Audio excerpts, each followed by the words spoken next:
नमस्कार, मैं हूँ अंजलि इस्टवाल और एक बार फिर से हाजिर हूँ बस इसी दुआ के साथ कि फिट रहे इंडिया।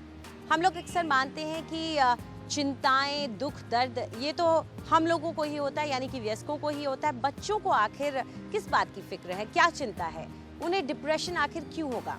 लेकिन ऐसा नहीं है, उन्हें भी डिप्रेशन हो सकता है। हमें लगता है कि बच्चे खुश रहते हैं, बच्चे कुछ बताते नहीं हैं या बच्चे चीज़ों को डिस्कस नहीं करते, इसका मतलब बच्चे खुश हैं अंदर ही। लेकिन हम ये भूल जाते हैं कि आज की डेट में बच्चे बहुत सी प्रॉब्लम्स, बहुत सी चीज़ों को ओवरकम भी करते हैं और बहुत सी प्रॉब्लम्स के साथ डील भी करते हैं, जहाँ पे वो कभी कभार सिचुएशंस को डील नहीं कर पाते। ऐसी बहुत सी प्रॉब्लम्स आती है टीनेज इश्यूज में, जहाँ पे हमें लगता है कि बच्चा बिल्कुल ठीक है या बच्चा अगर ढंग से कोई परफॉर्मेंस नहीं दे रहा किसी काम में, बच्चा पढ़ाई में ध्यान नहीं दे रहा, तो हो सकता है बच्चे का ध्यान नहीं है पढ़ाई में। लेकिन उसके पीछे भी बहुत से कारण हो सकते हैं। मे भी बच्चे के दिमाग में कुछ और चल रहा है, मे भी बच्चे की लाइफ में कुछ और प्रॉब्लम्स चल रही है। माँ बाप का फर्ज है कि बच्चों के साथ एक इंटरेक्शन, एक जो बातचीत होनी बहुत ज़रूरी है, जो एक कम्युनिकेशन गैप क्रिएट ना हो वो बहुत ज़रूरी है। क्योंकि टीनेज प्रॉब्लम्स जो मैक्सिमम, जो सबसे ज़्यादा आती हैं बच्चों में, वो प्रॉब्लम्स आती हैं because of peer pressure, family pressure में। फॉर एग्जांपल फैमिलीज, पेरेंट्स कहते हैं कि आपको इतना स्कोर करना है, इतना स्कोर नहीं करोगे तो आप दूसरे बच्चे के साथ कैसे कम्पीट करोगे या कैसे आगे लाइफ में बढ़ोगे। तो जो कंपैरिजन है वो बच्चे को कहीं ना कहीं प्रॉब्लम में डाल सकता है कि बच्चा प्रॉपरली, कहते हैं, काम नहीं करेगा, किसी भी चीज़ में इन्वॉल्व नहीं होगा, कंसंट्रेशन लेवल रिड्यूस हो जाएगा। फॉर एग्जांपल अगर पेरेंटल कॉन्फ्लिक्ट्स है, आपस में माँ बाप लड़ाई करते हैं घर पे, जो माँ बाप लड़ाई कर रहे हैं कहीं ना कहीं उस चीज़ का इम्पैक्ट बच्चों पे बहुत ज़्यादा पड़ता है। उसका जो नतीजा है वो गलत निकल कर आता है। बच्चा कभी कभार, जब बच्चे को घर से प्यार नहीं मिलता तो बच्चा अपने आप को कहीं ना कहीं दूसरे कामों में डालता है, जैसे कि सब्सटेंस अब्यूज, जैसे ड्रग्स हो गए, अल्कोहल हो गया। तो ये ऐसी चीजें हैं जो बच्चे को कहीं ना कहीं टीनेज डिप्रेशन में लेके जाती हैं। और अब वक्त आ गया है आज की न्यूट्रिशन की टिप्स का। एवोकाडोज बहुत ही न्यूट्रिशनली डेंस्ड फ्रूट होता है। इसमें बहुत हाई मात्रा में बहुत सारे मिनरल्स होते हैं, जो कि जिंक जैसे कह लो, मैग्नीशियम कह लो। फैट परसेंटेज इसका ज़्यादा होता है। पर फ्रूट अप्रॉक्सीमेटली 160 कैलोरीज के होते हैं। तो इसका फैट अगेन बहुत हेल्दी फैट होता है, ओमेगा 3 जिसे हम कहते हैं। तो ये बहुत हार्ट हेल्दी होता है, एंटी एजिंग होता है, स्किन हेयर के लिए बहुत ही ज़्यादा हेल्दी होता है ये फ्रूट। इसे हम बहुत सारे ड्रेसिंग्स में उपयोग कर सकते हैं। इसे हम सैलेड के रूप में खा सकते हैं। एवोकाडो का डिप बना के अगेन हम टोस्ट पे लगा के उसका प्रयोग कर सकते हैं। दूसरी बात यह है कि इसमें बहुत अच्छी मात्रा में फाइबर होता है। फाइबर होने के कारण और हाई फैट होने के कारण ये आपके पेट को बहुत देर तक भरा हुआ रखता है। इसीलिए इनडायरेक्टली ये एक वेट लॉस फ्रूट भी हो जाता है। तो ये फ्रूट जो है लो इन कोलेस्ट्रॉल है, लो इन सोडियम है, हाई इन फाइबर है, हाई इन फैट है। इसे रोज़ ज़रूर यूज़ करिए। हमारी योगा एक्सपर्ट से आज सीखिए यूनिवर्सल गाइडेंस के लिए कुछ खास क्रियाएं। नमस्कार। आज जो हम क्रिया करने जा रहे हैं वो है गाइडेंस के लिए। जब हमें एक यूनिवर्सल गाइडेंस चाहिए जो विद इन है और वो कनेक्शन हमारी एनर्जी के साथ, ये उसमें आपको हेल्प करेगी। तो अब हम देखेंगे इसको हम कैसे करेंगे।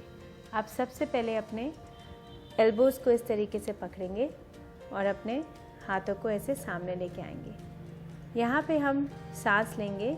इनहेल जो करेंगे हम 8 बारी सिप करते हुए नाक से करेंगे।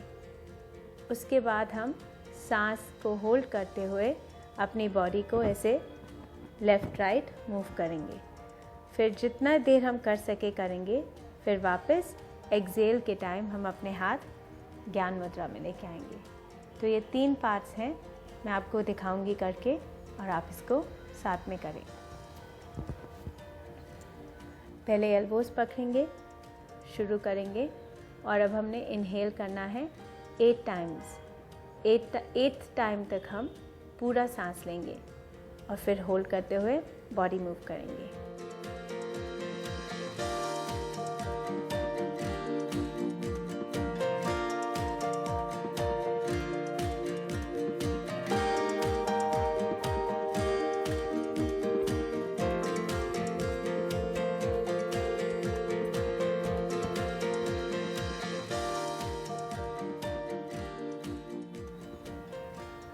इसे हम 11 मिनट के लिए हर रोज़ करेंगे।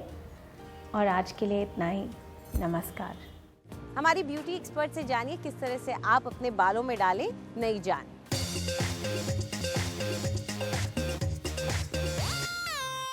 नमस्कार। कई बार मैंने देखा है कि जिनके बाल काले होते हैं वो भी कुछ ब्राउनिश लैकलस्टर लगने लग जाते हैं, एंड जिनके बाल ब्राउन हैं वो लाइट बेजान and I should say lacklustre and also colourless. इस तरह के बालों को हमें कैसे एक डीपर टोन देना है और कैसे बालों में सॉफ्टनेस लानी है, आज हम बताने जा रहे हैं।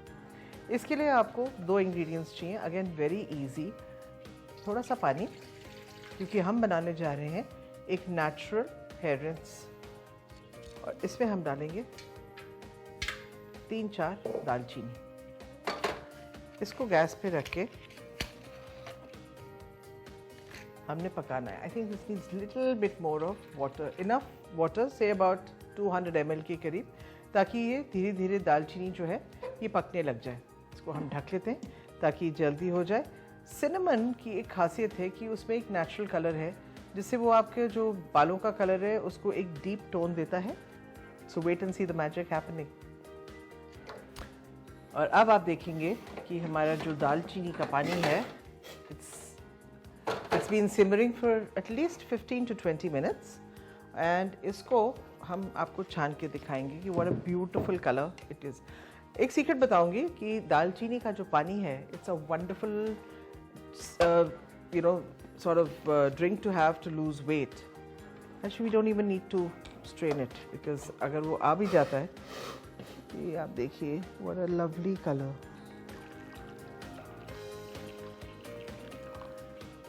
And ये जो दालचीनी का पानी है, ये जब ठंडा हो जाए आप इसको एक जार में बहुत ही आराम से स्टोर कर सकते हैं। एंड इसको आप शैम्पू करने के बाद दैन अगेन कोई भी माइल्ड शैम्पू इस्तेमाल करें, rinse your here with this, लेकिन इसके बाद पानी नहीं डालना है बालों में। और आप देखेंगे कि आपके जो बालों का टोन है it will become darker and your hair becomes beautifully soft in minutes. Take care, see you tomorrow. Fit रहे इंडिया में फिलहाल इतना ही। आपको हमारा कार्यक्रम कैसा लगा हमें ज़रूर बताएं। आप अपनी राय हमें ईमेल कर सकते हैं fit@ndtv.com पर। चाहे तो आप हमारे साथ ट्विटर पर भी जुड़ सकते हैं। इस्तेमाल कीजिए #फिट रहे इंडिया। फिलहाल पूरी टीम को इजाज़त दीजिए। नमस्कार।